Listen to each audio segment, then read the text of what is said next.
Religion అంటే ఏంటి? మీ ప్రకారం రిలిజన్ అంటే ఏంటి? మీరు చెప్పండి. ఇట్స్ గవర్నింగ్ సిస్టమ్ అని నేను అంటాను. నాకేంటో రిలిజన్ అనే ఆ పదమే నాకు నచ్చలేని ఒక పదం. యా ఐ అండర్స్టాండ్ లైక్ ఇంగ్లీష్‌లో నచ్చలేని పదం.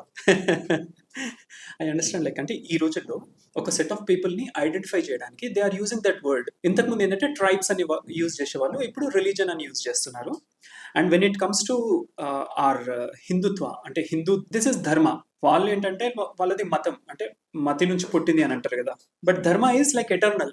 అది రైమ్‌గా ఉంది అని మతి నుంచి పుట్టే విషయం మతం అని చెప్తున్నారు గానీ, రిలిజన్ అనేది యాక్చువల్‌గా ఇంగ్లీష్ పదం. ఎస్. సో, రిలిజన్ అంటే రెలిగేర్ అనే ఒక 15th సెంచరీ పదం నుంచి ఒక విషయం. రెలిగేట్, డెలిగేట్, సబ్జుగేట్ అనేది అన్ని top down. Okay okay.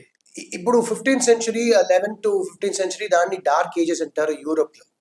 Okay. Renaissance period అవన్నీ జరిగాయి. దాంట్లో ఏంటంటే basically the clash was between the actual rulers, king, monarch, వాడి ఫ్యామిలీ యాక్చువల్‌గా చూస్తే వాడి వంశం అండ్ అందరినీ కంట్రోల్ చేయడానికి చేసే ఒక రిలిజన్ ఒక విషయం. ఓకే. సో అందుకే separation between the church and the state అంటారు. Secularism is the European concept. Secularism is fundamentally a European concept. Secularism అనే పదానికి మీరు ఇప్పుడు శబ్దకోశంలో చూస్తే మీకు వచ్చే అర్థం అంటే నాన్ రిలీజియస్. ఎగ్జాక్ట్లీ. బట్ మనం ఏం చేస్తున్నాం? ఆల్ రిలీజన్స్ ఆర్ ఈక్వల్ అన్నట్టు. మనం ఎగ్జాక్ట్ గా ఆల్ రిలీజన్స్ ఈక్వల్ అనేసాం. But all religions are not being treated equally. Exactly.